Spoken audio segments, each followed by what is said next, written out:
அனைவருக்கும் வணக்கம். இது ஒரு நன்னாள், இனிய நாள், ஏகாதேசி திருநாள்.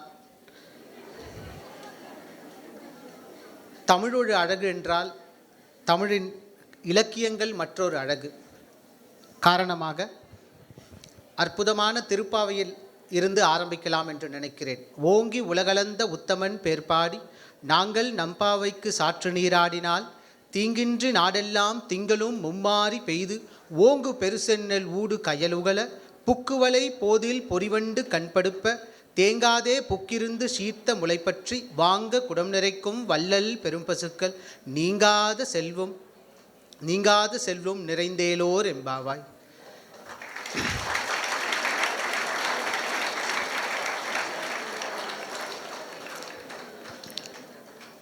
இந்த திருப்பாவையோட பாட்டு பொதுவாக கோவில்களில் வாழ்த்துறதுக்காக இதை எல்லாருமே பாடுவாங்க. அதோட பொருளை இந்த இடத்துல இது எவ்வளோ முக்கியமானதுன்றதை ஆரம்பிக்கிறேன். இந்த பாசுரத்தின் மூலம் ஆண்டாள் நமக்கு ஒரு செழிப்பான வளமான உலகத்தை விவரிக்கிறார். மாதம் மும்மாறி பெய்து வயல்களில் செந்நெல் செழித்து வளர்கிறது. அந்த செந்நெல்லுக்கு இடையில் கயல் மீன்கள் துள்ளி விளையாடுகின்றனர். அழகிய குவளை மலரில் வண்டுகள் தேனருந்தி உறகுகின்றனர்.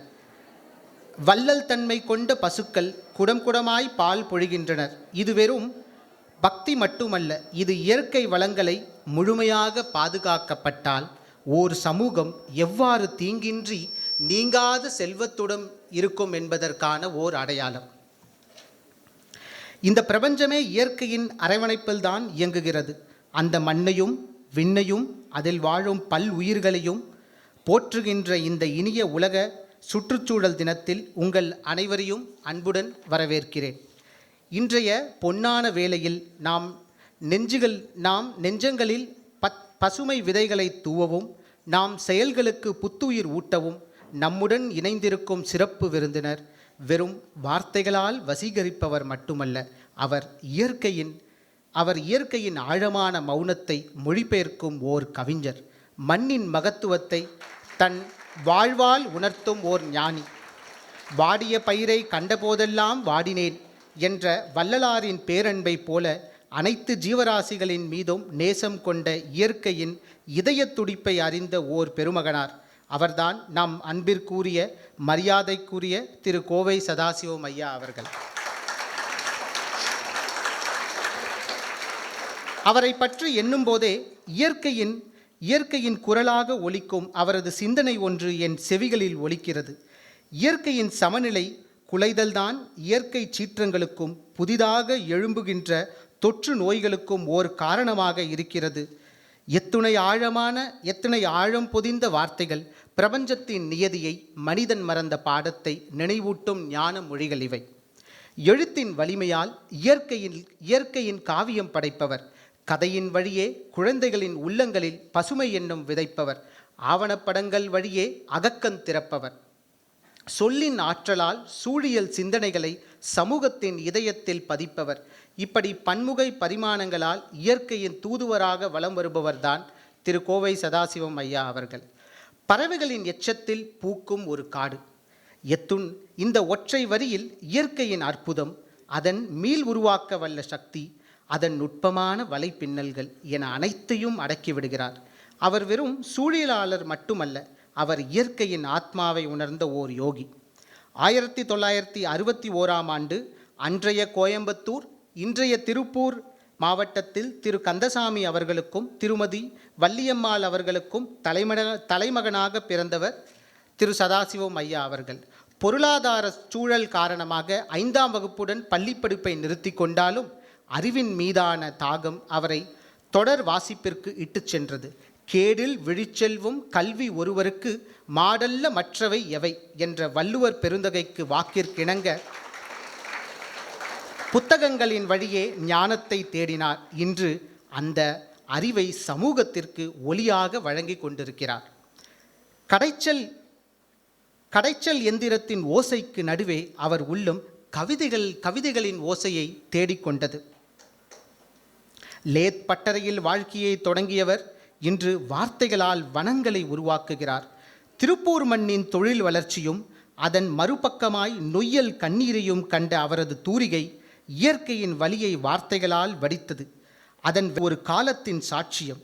ஓர் நதியின் ஓலம் 90களின் இறுதியில் நகரமயமாக்கல் காரணமாக நகரமயமாக்கலின் கோர முகத்தையும் சுற்றுச்சூழல் சீர்கேட்டையும் தமிழில் முதலில் பேசிய நூல்களுள் இதுவும் ஒன்று. கடந்த 20 ஆண்டுகளுக்கு மேலாக பள்ளி கல்லூரியில் மாணவர்களிடையே இயற்கை குறித்த விழிப்புணர்வை ஏற்படுத்தி வரும் திரு சதாசிவம் ஐயா அவர்கள் பறவைகள் பலவிதம் என்னும் கட்டுரை தமிழக அரசின் சமச்சீர் கல்வி பாடத்திட்டத்தில் 6ஆம் வகுப்பு மாணவர்களுக்கு பாடமாக வைக்கப்பட்டுள்ளது. அதேபோல் மகாராஷ்டிரத்திலும் 7ஆம் வகுப்பிற்கு பாடமாக வைக்கப்பட்டுள்ளது. பறவைகள் பலவிதம் பிஞ்சு உள்ளங்களுக்கு அவர் அளித்த பாடம் மட்டுமல்ல, வெறும் பறவைகளை பற்றி மட்டுமல்ல, அது பல்லுயிர் ஓம்பலின் ஒரு பாலபாடம். இளம் உள்ளங்களில் பசுமை விதைகளை விதிக்கும் ஓர் மகத்தான முயற்சி. அது மட்டுமா, இவர் 7 ஆய்வு பட்ட மாணவர்களுக்கு வழிகாட்டியாக செயல்படுவது மற்றும் ஓர் சிறப்பு.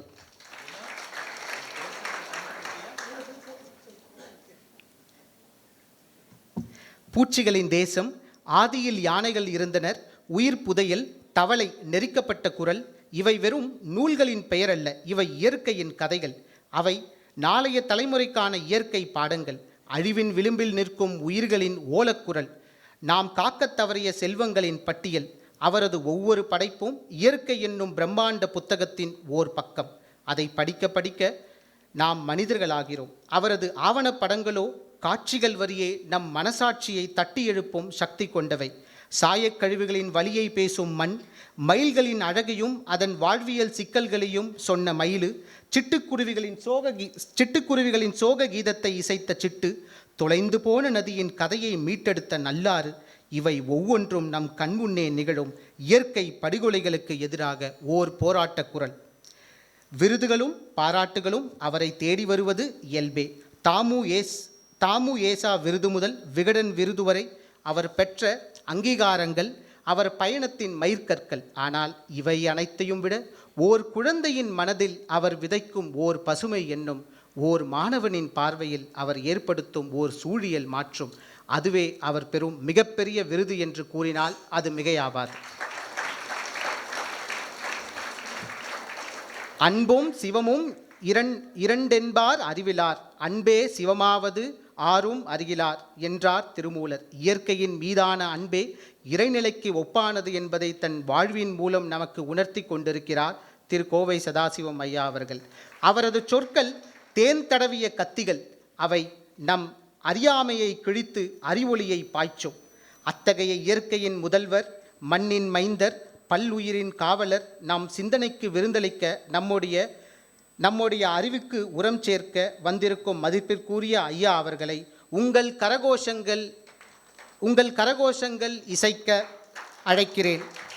வாருங்கள் ஐயா, உங்கள் ஞான அறிவியில் எங்களை நினைத்திடச் செய்க.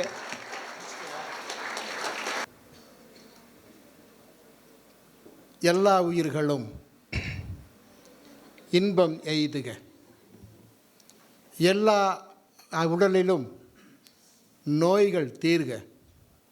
எல்லா உணர்வுகளும் ஒன்றுதல் ஆகுக என சொன்ன மகாகவி பாரதியின் மகத்தான வரிகளை நம் கல்லூரியின் முதல்வர் உள்ளிட்டு துணை முதல்வர், பேராசிரியர் பெருமக்கள், மாணவ செல்வங்கள் என்று நம் தனலட்சுமி சீனிவாசன் பல்கலைக்கழகத்தின் ஒரு உறுப்பாக இருக்கிற வேளாண் துறையிலே நீங்கள் எல்லாம் படிக்கிறீர்கள் என்கிற உள்ளபடியே பெருமிதத்தோடு உங்களிடத்திலே அன்பை அதேபோல் நட்பையும் முதலில் பாராட்டிவிட்டு, இந்த கல்லூரியில் தான் எனக்கு மிகச் சிறப்பான ஒரு அறிமுகம் கிடைத்ததாய் நான் உள்ளபடியே கருதுகிறேன்.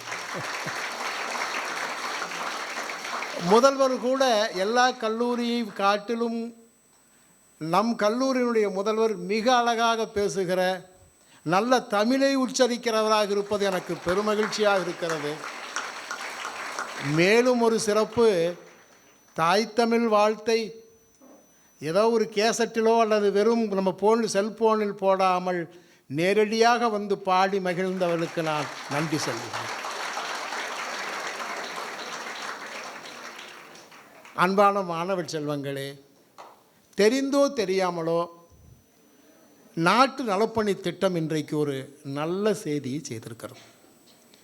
அநேகமாக தமிழ்நாட்டில் இன்றைக்கு உலக பூச்சிகளின் நாள்.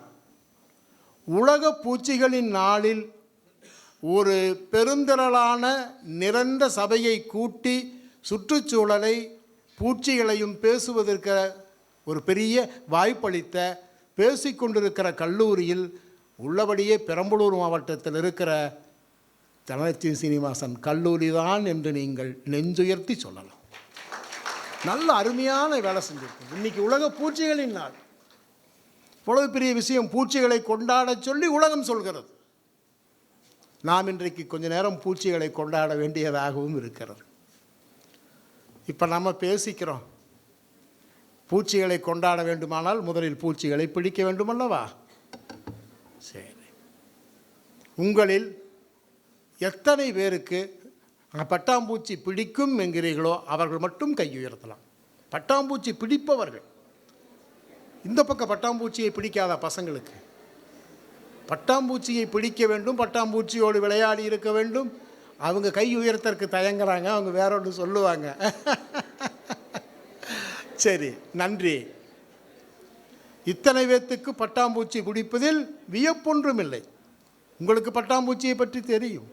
பட்டாம்பூச்சி அழகானது, பட்டாம்பூச்சி வண்ணங்கள் நிரம்பியது, பட்டாம்பூச்சி மகரந்த சேர்க்கைக்கு உதவுவது. அதனால் பட்டாம்பூச்சி உங்களுக்கு மிகவும் பிடிப்பதில் எந்தவித மாற்று கருத்தும் இல்லை. எத்தனை பேத்துக்கு கரப்பாம்பூச்சியை பிடிக்கும்?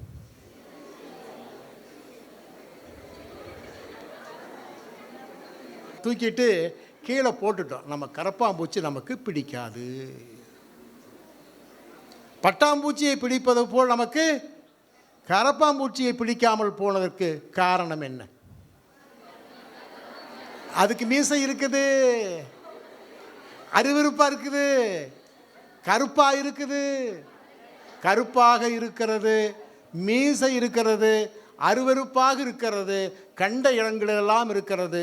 ஆகவே எனக்கு கரப்பாம்பூச்சியை பிடிக்கவில்லை என்று மனிதர்களின் மனதில் கரப்பாம்பூச்சி பிடிக்காமல் போய் வீடுகளில் சந்து பொந்துகளில் மறைந்து வாழுகிற கரப்பாம்பூச்சியை ஒரு பெண்ணுடைய கண்ணு பார்க்கணும்.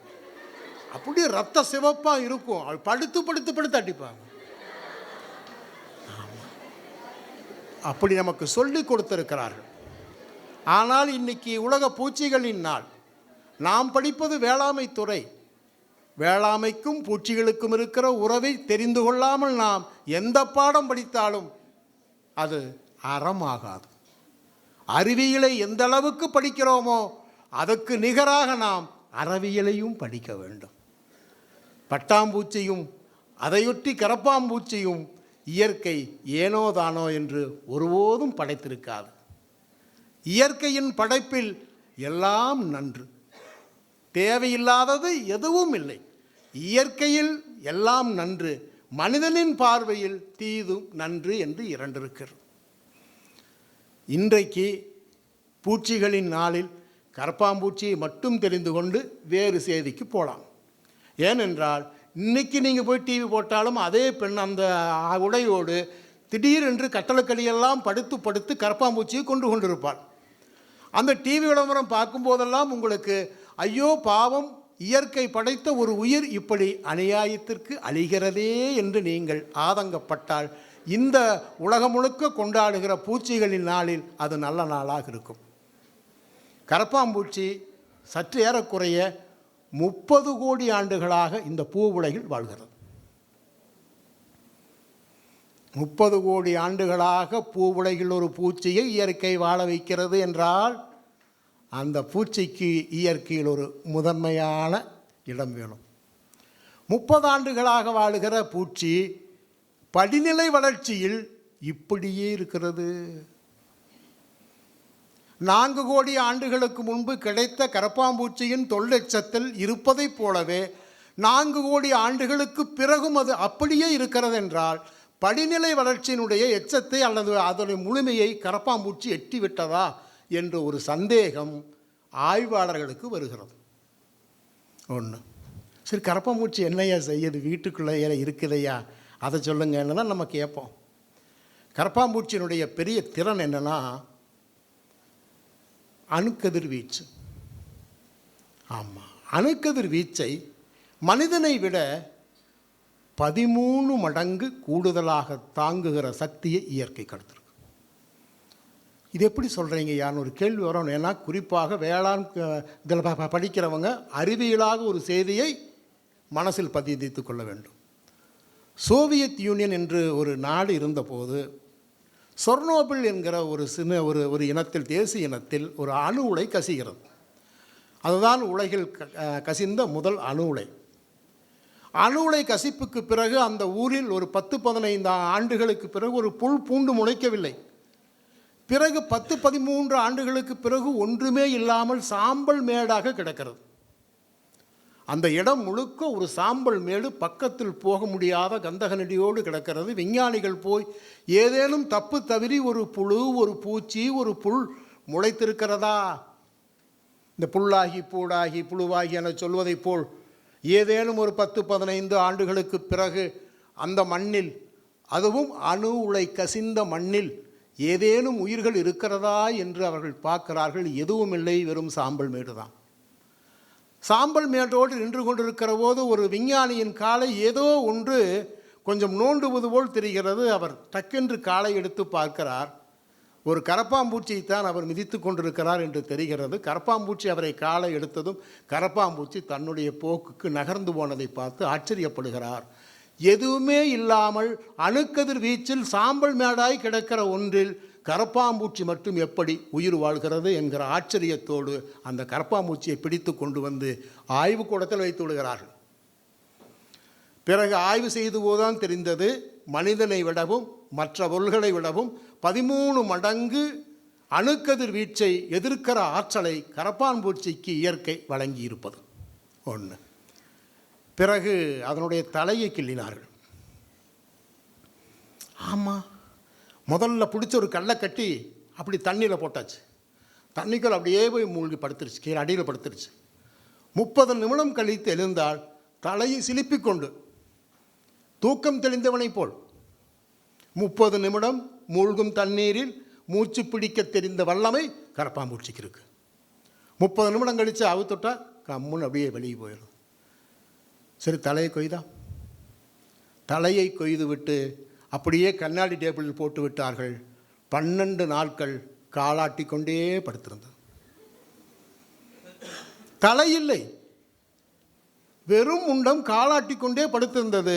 13ஆம் நாள் காலை அது செத்துப்போன போது நினைத்தது, சாப்பிட ஒன்றும் கிடைக்கவில்லையே என்று.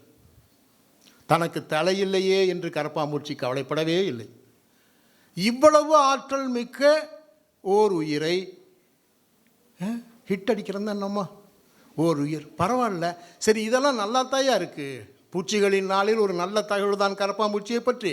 வீட்டுக்குள் வந்தல்லையா தொந்தரவு செய்கிறது, அதனால்தானே நாங்கள் ஹிட் அடிக்கிறோம்.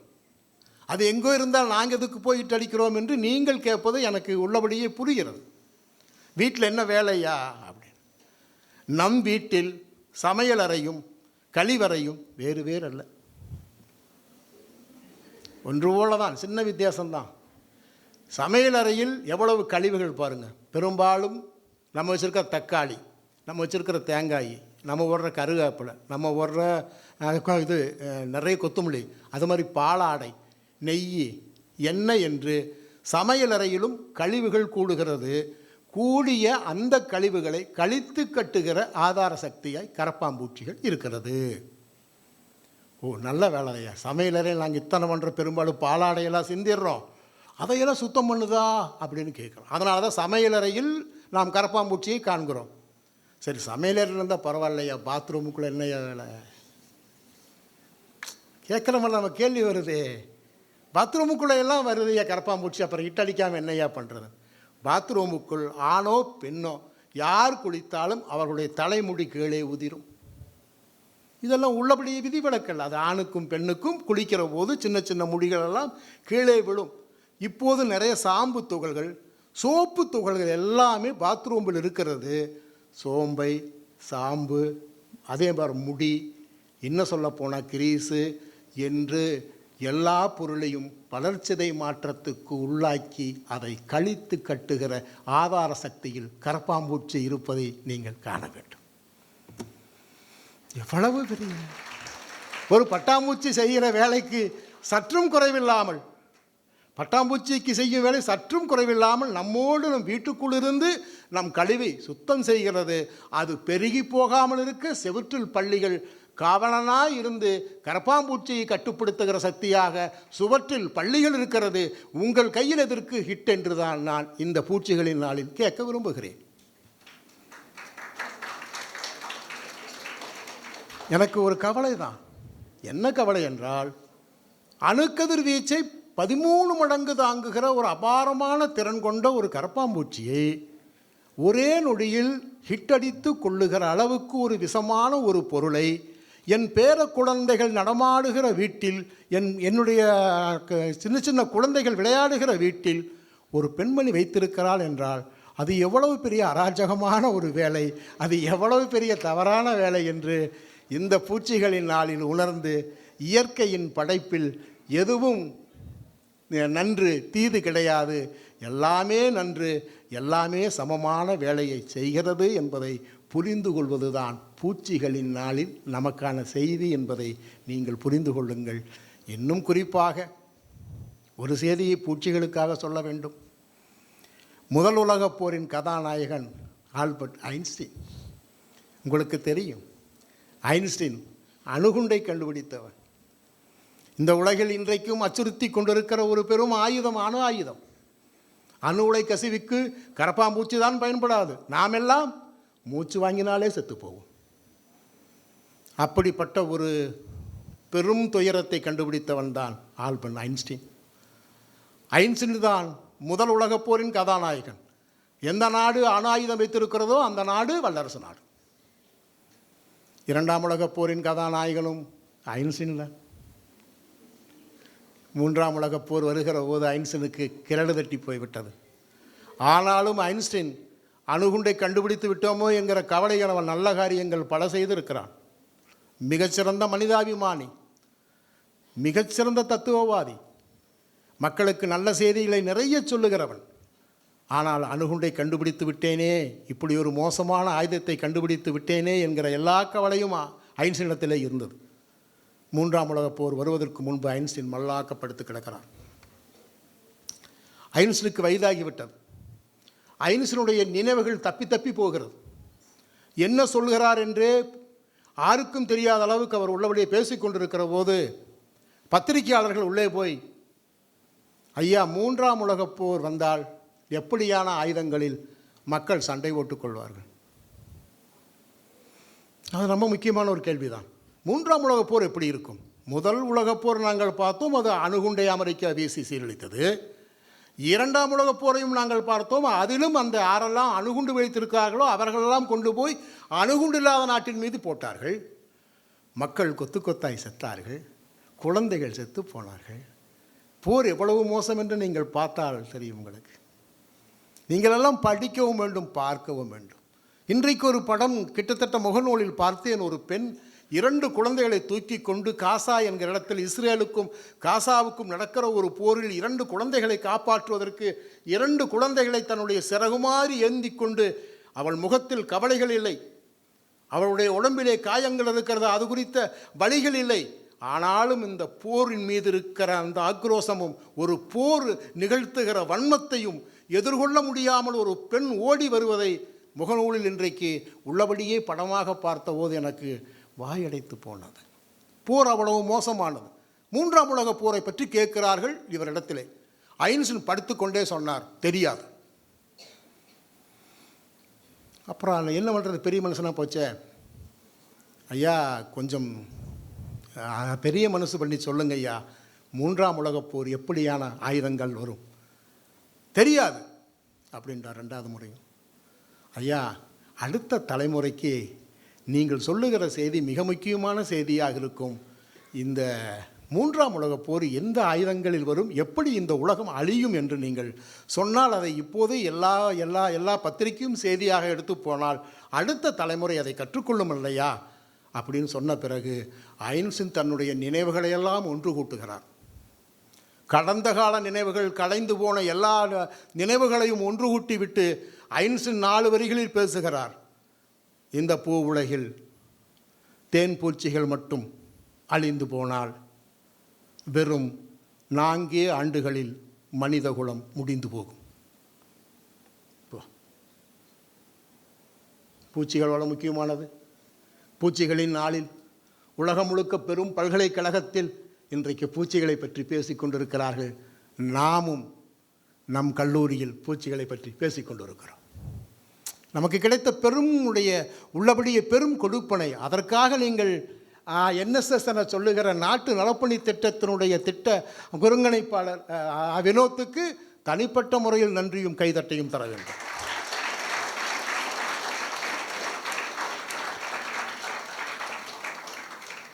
பூச்சியை நாளை கொண்டாடி முடிச்சிட்டோம், போதும். பூச்சிகளின் நாள் போதும். தேன் பூச்சிகள் அவசியம் என்று நாம் புரிந்து கொண்டிருக்கிறோம். கரப்பாம்பூச்சியும் அவசியம் என்று நீங்கள் புரிந்து கொண்டிருப்பீர்கள். இன்றிரவு நீங்கள் டிவி பார்க்குற போது அந்த பெண் அந்த ஹிட்டை தூக்கி கொண்டு சலார் என்று பாய்ந்தால் நீங்கள் நான் பேசிய கரப்பாம்பூச்சியை மனதில் தேக்கிக் கொள்ளுங்கள். பூச்சிகளை நாளை நாம் கொண்டாடி முடித்து விட்டோம். நேற்று உலக சுற்றுச்சூழல் நாள். என்றைக்கும் இல்லாத அளவுக்கு நேற்று தான் முதலமைச்சரே வந்து சுற்றுச்சூழலை காப்பாற்ற வேண்டிய அவசியத்தை பள்ளி, கல்லூரி, பல்கலைக்கழக மாணவரிடத்திலே போய் சூழலாளர்கள் நிறைய அவர்களுக்கு சொல்லித்தர வேண்டும். சூழலை பற்றியும் இயற்கையை பற்றியும் பறவைகள், பூச்சிகள், தாவரங்கள் பற்றியெல்லாம் மாணவர்களுக்கு சொல்லிக் கொடுங்கள் என்று முதலில் பேசியிருக்கிறார். உள்ளபடியே மகிழ்ச்சியான செய்தி தான், வரவேற்கத்தக்க செய்தி தான்.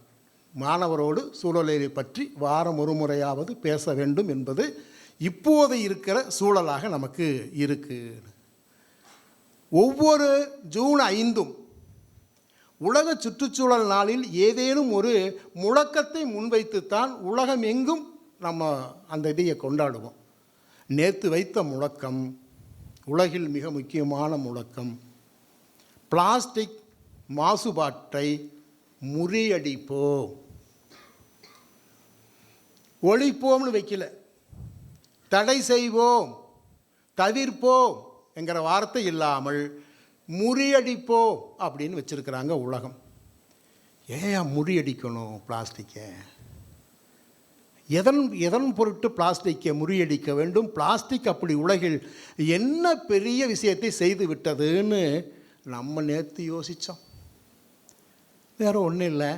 2 வருஷத்துக்கு முன்னாடி நான் எப்போ ஒரு டிவி போட்டேன்னா பெரும்பாலும் டிஸ்கவரி சேனல் பார்ப்பேன்.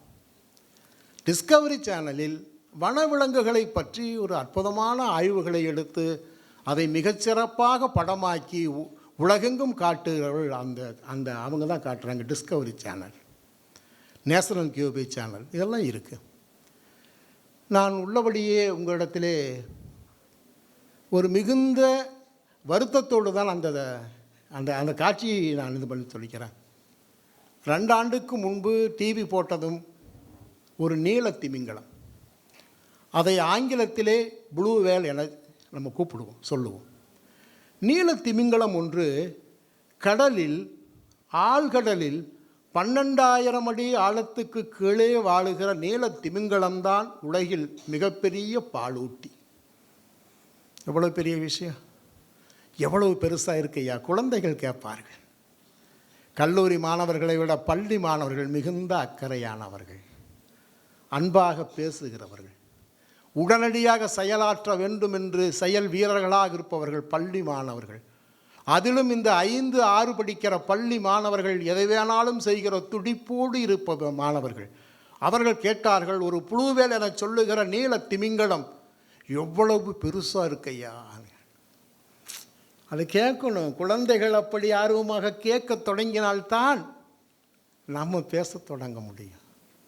நான் சொன்னேன், ஆப்பிரிக்காவுடைய யானை 6 டன் வரும் ஒரு யானை. ஆப்பிரிக்காவின் 25 யானைகள் சேர்ந்தால் ஒரு நீல திமிங்கலம்னா அவன் கணக்கு போட்டு, அப்பா எத்தனை டன் வருதுயா அப்படின்னு. ஆமாம், அவ்வளவு பெரிய நீல திமிங்கலம். 2 நாளாக ஒரு பெண் நீல திமிங்கலம் தான் பெற்ற ஒரு சின்ன குட்டியை, குழந்தையை வந்து பால் குடி,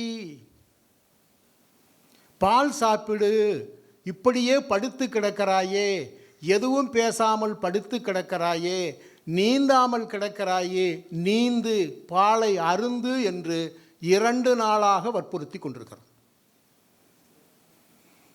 டிஸ்கவரி சேனல் இது லைவாக படம் எடுத்துக்கொண்டே இருக்கிறான். அது பல இடங்களுக்கு அந்த குட்டியை முட்டி முட்டி முட்டி தூக்கி கொண்டே போகிறது. 2 நாளாக அது எந்திரிக்கவில்லை. காரணம், இந்த கடலில் 12,000 அடிக்கு கீழே நாம் 25 ஆண்டுகளில் போட்ட பிளாஸ்டிக் குப்பைகள் கடலில் சேர்ந்து ஒரு மலை மாதிரி ஆகிவிட்டது. பிளாஸ்டிக் மலை சற்று ஏறக்குறைய 1,00,000 மெட்ரிக் டன் 1,00,000 மெட்ரிக் டன் குப்பைகள், பிளாஸ்டிக் குப்பைகள் சேர்ந்திருக்கிற பகுதிக்குள் ஒரு சின்ன திமிங்கலம் உள்ளே போய் வெளியே வருவதற்குள் செத்து போயிற்று. எவ்வளவு பாதுகாப்பான இடத்துல இருக்க வேண்டிய ஒரு நீல திமிங்கலத்தின் குட்டி செத்துப்போச்சு. ஒரு குட்டி செத்ததை நம்பாமல் ஒரு குட்டி சாகவில்லை என்று நினைத்த தாய் அதை பால் குடி நீந்து என்று வலியுறுத்தி கொண்டிருக்கிற சோகத்தை டிஸ்கவரி மனிதர்கள் செய்த அராஜகம் என்றே போட்டது. ஏன்னா ஒரு கடலுக்குள்ளே அந்த நீல திமிங்கலத்தால் வாழ முடியவில்லை. நம்பிக்கையோடு தன் குட்டியை நீல திமிங்கலம் உள்ளபடியே 12,000 அடி ஆழத்தில் வாழ வைக்க முடியவில்லை. மேலே நாம் அவ்வளவு குப்பைகளை போட்டு முடித்த பிறகு ஒவ்வொரு குழந்தையும் கேட்டவன் எந்திரிச்சு சொன்னான், ஐயா நாம் இப்போவே போலாயான்னா. அதுதான் நம் பள்ளி மாணவர்கள். நீங்கள்லாம் மறந்து விடக்கூடாது.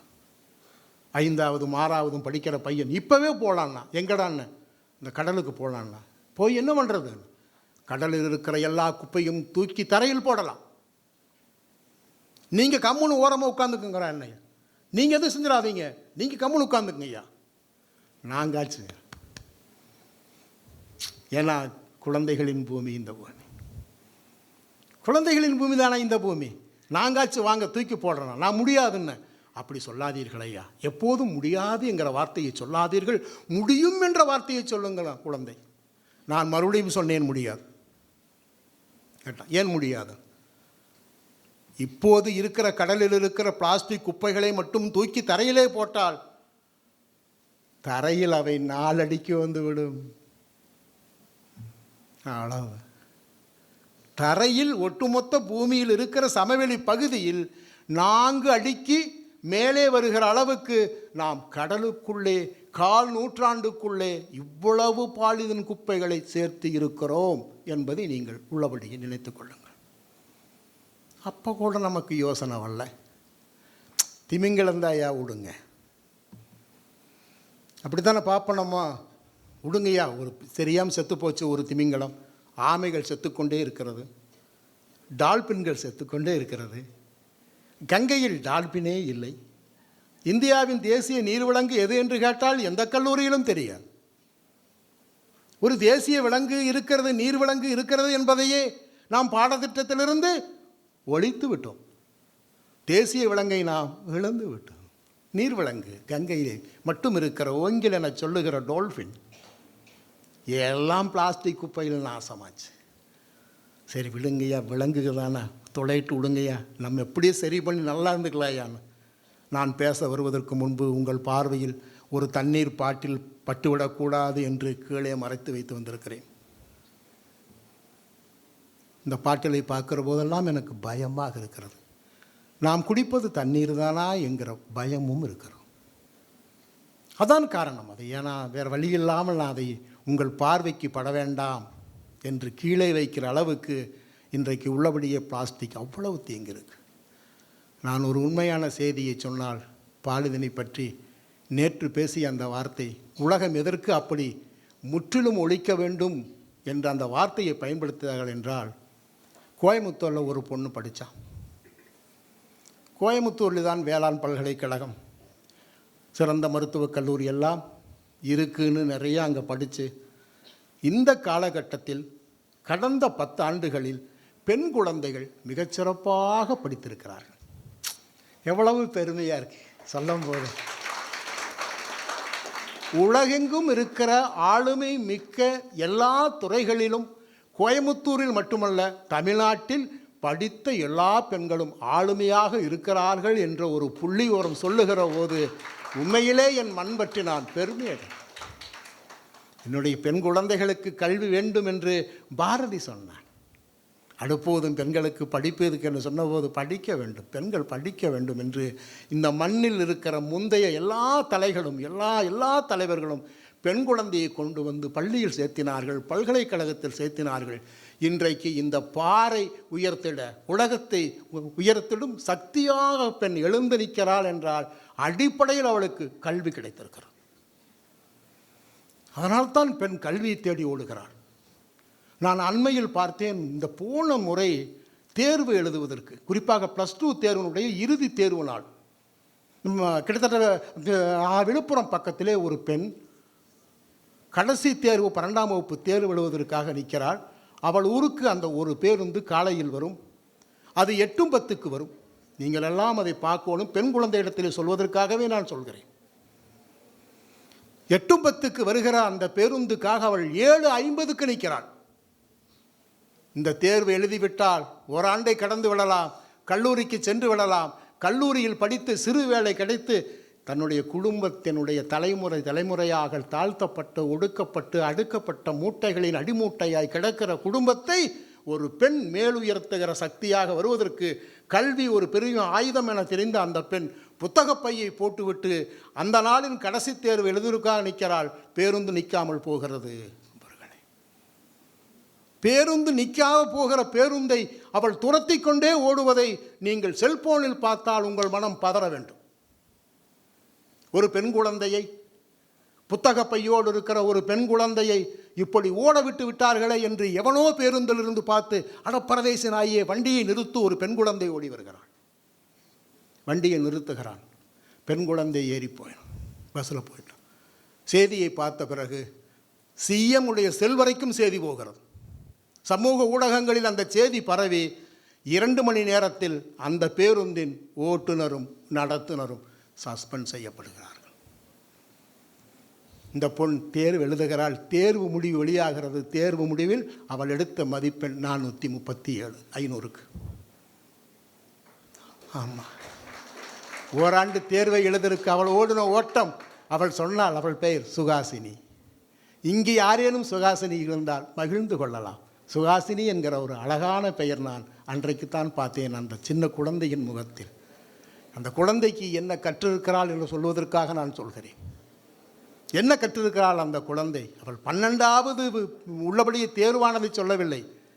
அந்த பெரும் சபையில் உட்கார்ந்து கேட்டார்கள், உனக்கு இப்போது மகிழ்ச்சி தானே அம்மா? நீ கை நீட்டி அந்த பேருந்தை நிறுத்தாமல் ஓட்டிய ஓட்டுநரையும் நடத்துனரையும் இந்த அரசு கைக்கு நீட்டுவது சொன்னால் மகிழ்ச்சி இல்லை. மகிழ்ச்சி இல்லை. ஏமா மகிழ்ச்சி இல்லைன்னா, அவர்களை சஸ்பெண்ட் செய்ததில் எனக்கு வருத்தம். ஏனென்றால் என்னை போல் பெண் குழந்தைகள் அவர்கள் வீட்டிலும் இருப்பார்கள். அதனால் நான் அன்றே அவர்களை மன்னித்து விட்டேன்.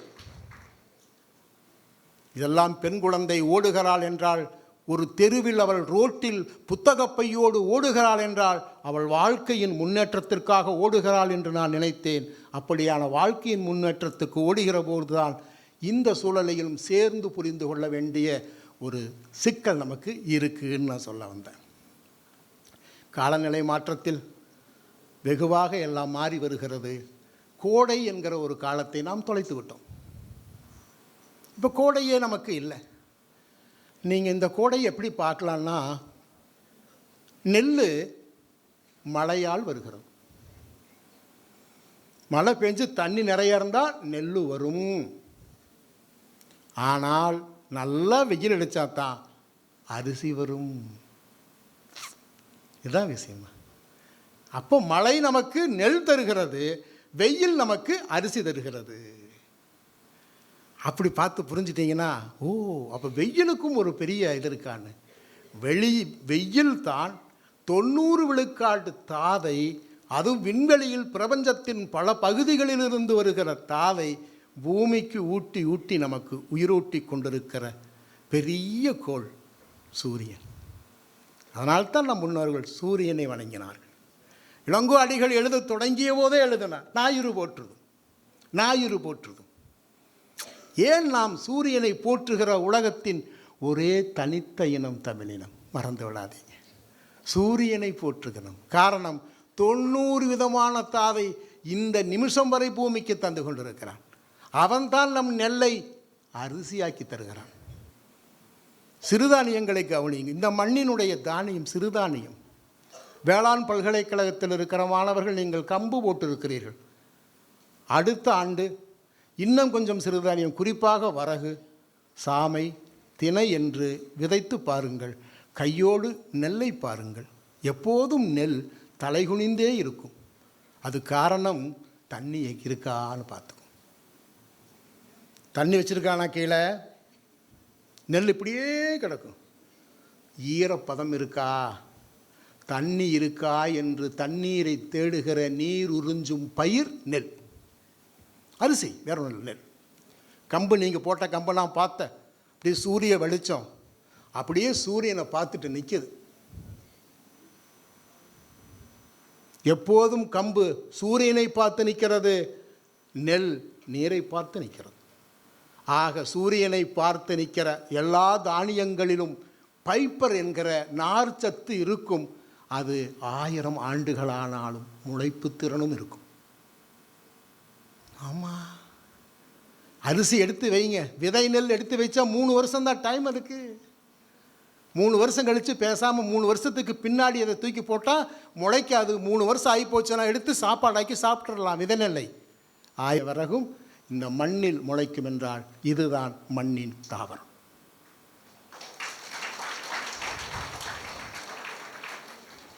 ஆக இந்த மண்ணின் தாவரத்தை அடுத்த தலைமுறைக்கு கைமாற்றுகிற வேலையை வேளாண் பல்கலைக்கழகத்தில் இருக்கிற மாணவர்கள் செய்தால்தான் இனி இந்த உலகம், இந்த காலநிலை மாற்றத்தில், போன ஆண்டு இத்தாலியில் ஒரு மாநாடு நடந்தது.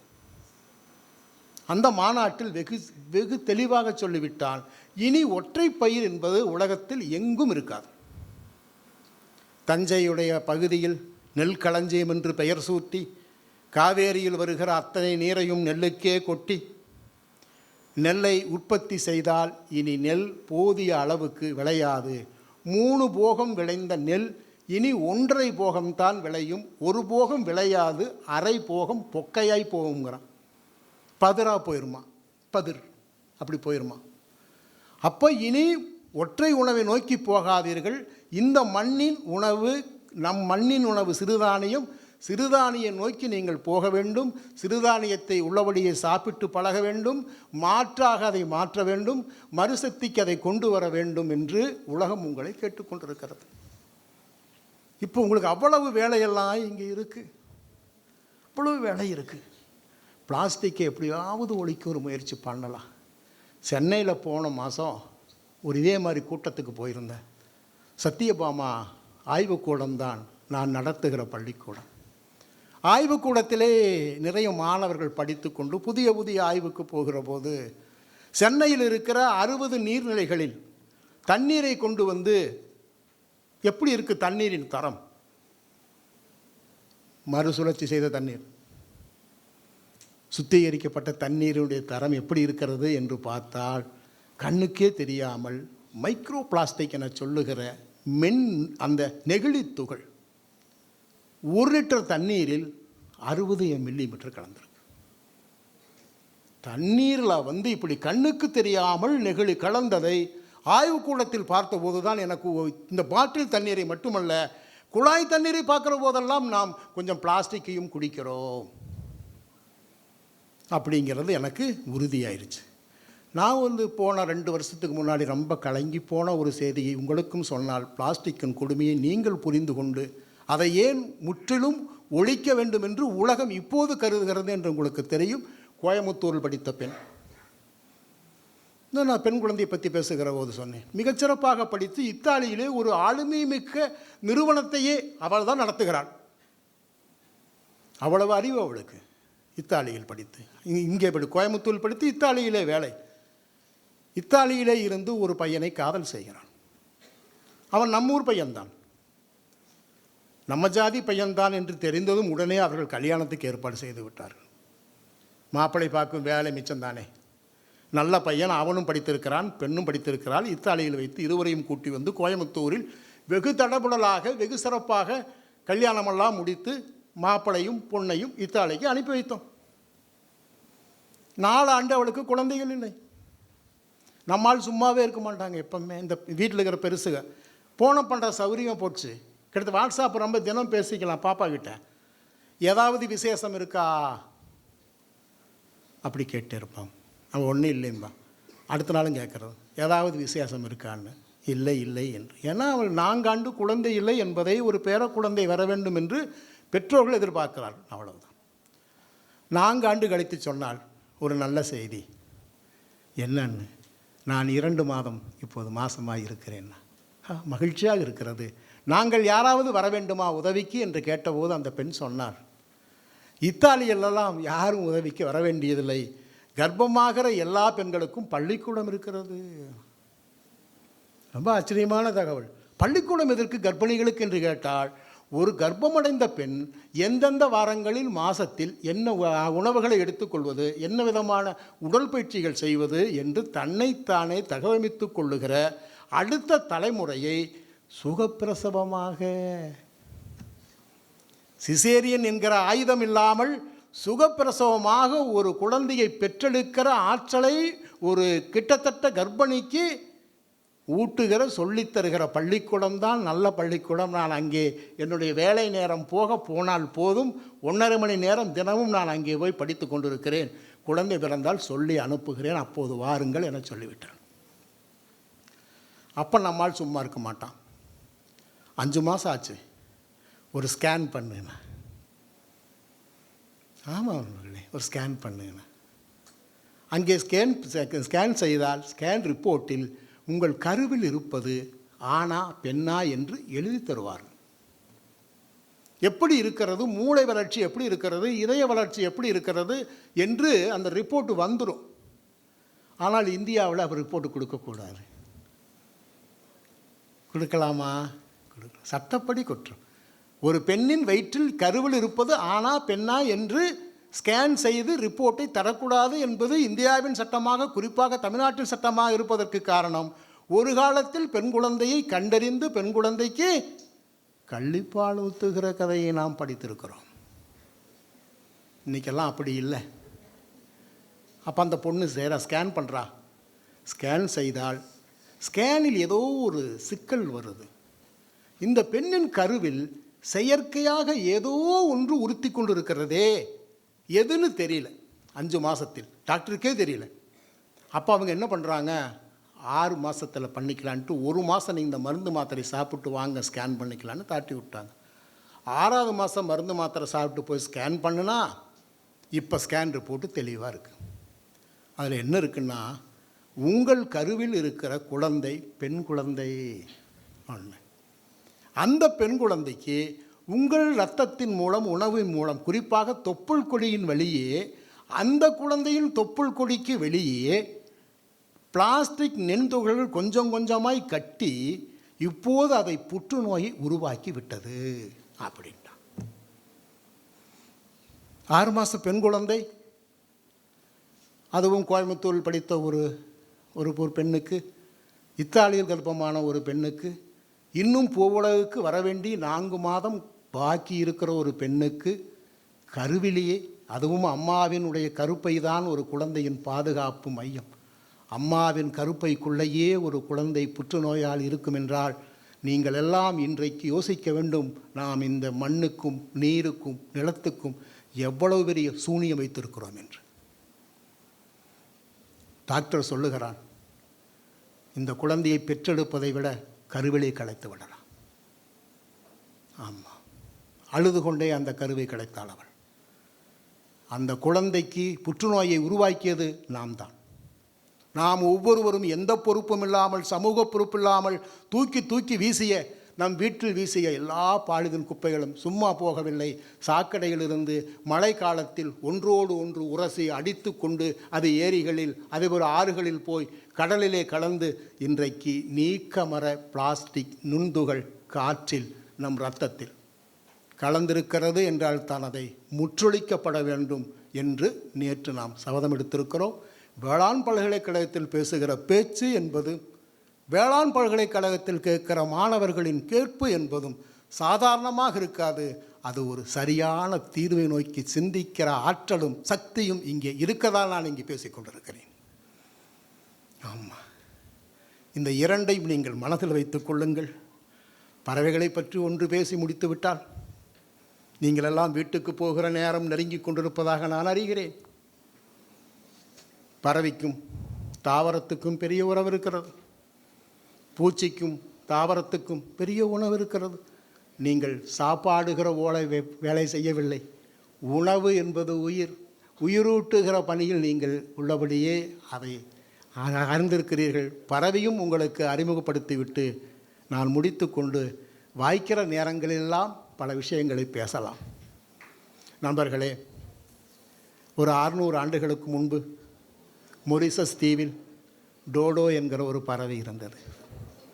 ஆமாம், இந்த பேச்சை மட்டும் உலகெங்கும் வாழுகிற பல்வேறு தமிழர்களும் வேறு மொழி பேசுகிற மக்களும் 1,65,00,000 மக்கள் ரசித்து கேட்ட பேச்சு இந்த பேச்சு, டோடோ பேச்சு தான். பட்டியல் இருக்கிறது. அதுக்கு 1,65,00,000 ரசித்து கேட்கிற இந்த பேச்சு என்ன பேச்சு என்பதை நான் தனலட்சுமி சீனிவாசன் பல்கலைக்கழகத்தில், அதுவும் வேளாண்மை துறையில் படிக்கிற மாணவரோடு பகிர்ந்து கொள்ளாமல் போனால் என்னை முதல்வர் கோபித்துக் கொள்வார். ஆகவே அந்த ஒரு சின்ன செய்தியை பகிர்ந்து கொண்டு நான் உள்ளபடியே முடித்துக் கொள்ளுகிறேன். 600 ஆண்டுகளுக்கு முன்பு டோடோ என்கிற ஒரு பறவை மொரிசஸ் தீவில் வாழ்ந்து வந்தது. அப்போ கப்பலில் போன டச்சுக்காரர்கள், எதிரே ஒரு தீவு தெரிகிறது, குடிக்க தண்ணீர் இல்லை, இந்த தீவிலே கப்பலை கரை ஒதுக்கி தீவில் இருக்கிற நல்ல தண்ணீரை கொண்டு வரலாம். பீப்பாய் தான் அப்பெல்லாம், ட்ரம் இல்லை. இந்த பீப்பாய் நிறைய தண்ணீர் கொண்டு வரலாம் என்று கரையில் போன டச்சுக்காரர்கள் மொரிசஸ் தீவின் கரை ஒதுங்கி அங்கு தண்ணீர் தேடப் போகிறார்கள். ஒவ்வொருவனும் இந்த பீப்பாயோடு போகிறான். அப்போதுதான் ஒரு பறவை நடந்து வருகிறது. ஒரு பெரிய பறவை அப்படி கம்பீரமாக நடந்து வருவதை பார்த்து மனிதன் பின்வாங்குகிறான், பயந்துக்கிறான். ஐயோ, எவ்வளவு பெரிய பறவை! ஓடி வந்து உறவுது நெஞ்சல் கொடுத்தால் நெஞ்செல்லாம் கிழிந்து விடாதா என்று பயத்தோடு பின்வாங்குகிறான். பீப்பாயோடு போகிற மனிதனை பார்த்து டோடோ பயந்து விடுகிறது. இந்த தீவில் இப்படி ஒரு அதுக்கு இதோட இந்த பீப்பாயோட ஒரு விலங்கு, இத்தனை விலங்கு வரிசையாக வருவதை பார்த்து டோடோ அப்படியே பயந்துருச்சு. டோடோவும் பயந்து போனது, மனிதனும் பயந்து போனான். அப்போதுதான் மனிதன் டோடோவை பார்க்கிறான், டோடோவும் அப்போதுதான் மனிதனை பார்க்கிறது. கொஞ்சம் ஒதுங்கி போய், டோடா விட்டு ஒதுங்கி போய் தண்ணி பிடிச்சிட்டு அப்படியே கடலுக்கு இதுக்கு நேர கப்பலுக்கு வந்து போனவன் எழுதுனான், நான் இந்த தீவில் இன்ன இடத்தில் ஒரு பெரிய பறவையை பார்த்தேன். அப்படி ஒரு பறவை இருக்கிற இடத்தில் நிறைய கனிம வளங்கள் இருக்கும். அங்கே போய் நாமெல்லாம் தங்கி இருந்தால் அந்த எல்லா கனிம வளங்களையும் கொண்டு வந்து நம் நாட்டில் வைத்து நம் நாட்டை வளர்ந்த நாடாக மாற்றலாம் முடிவு பண்ணி டச்சுக்காரர்கள் கப்பலாக வந்து இறங்கிட்டான். இப்போ குடும்பம் குட்டியாக வந்து இறங்கிட்டான். எங்கே? தீவில், மொரிசஸ் தீவில். இந்த டோடோ பார்த்துச்சு, இல்லைன்னா அன்னைக்கு கொஞ்சம் பேர் வந்தானுங்க, இப்போ இத்தனை பேர் வந்து இறங்குறானுங்களே, சரி பரவாயில்ல வாங்க எல்லான்னு விட்டுருச்சு. இவன் வந்தவன் சும்மா இருப்பானா? எல்லாம் குடிசை ஓட்டு எல்லாம் தங்கிட்டு ஆராய்ச்சியாளர்கள் கனிம வளம் இருக்க பக்கம் தேட போயிட்டான். என்னென்ன இருக்குது ஊருக்குள்ளேன்னு பார்க்க போயிட்டான்னு எல்லாம் செட்டில் ஆகிட்டே இருக்கானுங்க. ஞாயிற்றுக்கிழமை வருது, மட்டன் இல்லாமல் அந்த நாள் முடியாது. என்ன பண்ணுறது பார்க்குறான். சரி, இந்த டோடோ பறவை தான் காலை சுற்றிட்டே கிடக்குதே நம்மளைய, இதனுடைய கழுத்தை திருகி கறி சமைக்கலாம் என்று முடிவு செய்கிறான். ஒவ்வொரு ஞாயிற்றுக்கிழமையும் கறி சமைக்கிறான். போதாக்குறைக்கு புதன்கிழமையும் கறியே சமைக்கிறான். இவன் போதாதென்று இவன் கூட்டி வந்திருக்கிற இந்த வீட்டு நாயும் பூனையும் டோடோவின் கூடுகளை, குஞ்சுகளை, ஏன்னா அது கீழே கூடு வச்சு குஞ்சு பொறிக்கிற ஒரு பெரிய பறவை எல்லாம் குதிர 35 ஆண்டுகளில் ஒரு தீவின் ராஜாவாக இருந்த, ஒரு தீவின் நிறைந்து காணப்பட்ட டோடோ என்கிற ஒரு பெரும் பறவை முற்றிலுமாய் அழிந்து விட்டது. போங்க, ஒன்று கூட மிச்சமில்லை. அது வாழ்ந்ததுக்கு ஒன்று கூட மிச்சமில்லாமல் முட்டை, ஒரு குஞ்சு, எதுவுமே எல்லாம் பூரா பிடிச்சி தின்னு போட்டு 35 வருஷம் கழித்து மொரிசஸ் தீவுக்கு சுதந்திரம் தருகிறானா. சுதந்திரம் கொடுத்துட்டு வந்துட்டான். அங்கே இருக்கிறவங்க பரவாயில்ல, இந்த டோடாவை தான் பூரா பிடிச்சி தின்னானுங்க, நம்மளை ஒன்றும் பண்ணாமல் போயிட்டானுங்கல்ல, அதே போது போயிட்டு வா மகராசான்னு தாட்டி விட்டானுங்க. சரியாக 300 வருடம் கழித்து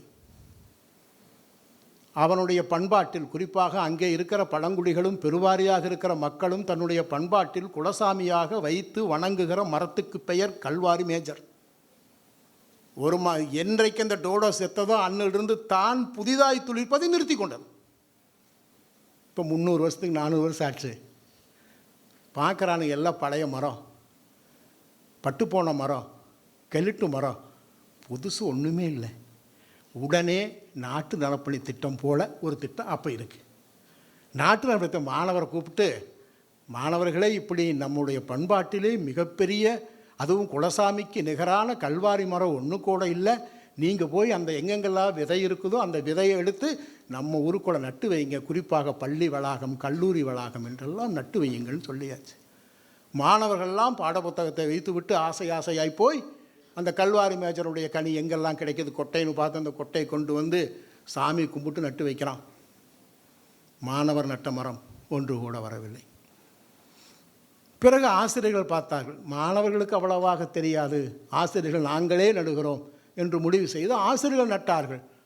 ஆசிரியர்கள் நட்ட மரம் ஒன்று கூட வரவில்லை. பிறகு இயற்கையாளர்கள் நட்டார்கள், வல்ல. சமூக ஆர்வலர்கள் நட்டார்கள், வல்ல. பிறகு அரசியல்வாதிகள் நட்டார்கள். மாணவர்கள் நட்டு வராத வரம் அரசியல்வாதிகள் நட்டால் வரவே வராது என்று தெரிந்த உங்களிடத்தில் யார் பிறகு எப்போது எப்படி வந்தது என்று ஆய்வு செய்தோம். அப்போது தான் தாவரவியல் என்கிற ஒரு துறை கொஞ்சம் முன்னுக்கு வந்துடுது. தாவரவியல் ஒட்டுறது, வெட்டுறது, சேர்த்துறது எல்லாம் முழுக்க தாவரவியல் படிப்பு வந்த காலத்தில் உலகத்தில் தலை சிறந்த தாவர வல்லுநர்கள், கொண்டாயா என்ன மரம் வேணும் நான் உங்களுக்கு உருவாக்கி தருகிறேன் என சொல்லுகிற ஆற்றல் மிகுந்த அவளை தேடி தேடி மொரிஷியஸ் அரசு அவர்களை கொண்டு போய் 4 ஆண்டு நல்ல சம்பளம் கொடுத்து வைத்திருக்கிறது. அவர்களும் தினமும் போய் இந்த கல்வாரி மேஜர் கனிகளை பலவிதமாக கொட்டைகளை கொண்டு வந்து ஒட்டுவதும் வெட்டுவதுமாக பல ஆய்வுகளை செய்து பார்த்துவிட்டு 4 ஆண்டுகளுக்கு பிறகு கடுமையாக போரடித்து போன பிறகு ஒரு சீட்டில் எழுதி வைத்தார்கள். சுமார் 600 ஆண்டுகளுக்கு முன்பு இந்த தீவில் டோடோ என்கிற ஒரு பறவை வாழ்ந்ததுக்கான தொல்லெச்சங்களை தேடி கண்டடைந்தோ. பாருங்க, 600 ஆண்டுக்கு முறை வாழ்ந்து இப்போ அந்த எச்சங்களை கண்டடைந்தோம். டோடோவினுடைய வாய் இவ்வளவு பெருசாக இருக்கிறது, கல்வாரி மேஜரின் கனி இவ்வளவு பெருசாக இருக்கிறது. கல்வாரி மேஜர் கனி பழுத்து கீழே விழுந்ததும் இந்த டோடோ ஓடிப்போய் அதை அப்படியே விழுங்கி சதையை, சாறை, நாரை தனக்கு சாப்பாடாக எடுத்துக்கொண்டு அந்த கொட்டையை தன்னுடைய குடலுக்குள்ளே நுதி செய்து, டோடோ என்கிற ஒரு பறவை எங்கு எச்சம் கழிக்குமோ அங்கேதான் கல்வாரி மேஜர் என்கிற ஒரு தாவரம் வரும். ஆக நீங்கள் சொன்னது தான், தாவர வல்லுநர்கள் வருஷ ஆகன்னு ஓட்டுட்டு ஒரு பறவையை இழந்த தேசம் ஒரு தாவரத்தையும் இழப்பது இயற்கை விதி மாத்திரம் அன்று, அது அறிவியல் விதியும் கூட என சொல்லி முடித்த போதுதான் பறவைக்கும் தாவரத்துக்குமான உறவை நீங்கள் பாதுகாக்க வேண்டும், பூச்சிக்கும் தாவரத்துக்குமான உறவை நீங்கள் பாதுகாக்க வேண்டும், உணவுக்கும் தாவரத்துக்குமான உணவை நீங்கள் பார்க்க வேண்டும். இது உயிர்களின் வேலை, உயிர்களை பாதுகாக்கிற வேலை. நீங்கள் உறுதுணையோடு செய்வீர்கள் என்கிற நம்பிக்கையோடு நான் ஊருக்கு போய் வருகிறேன். நன்றி, வணக்கம்.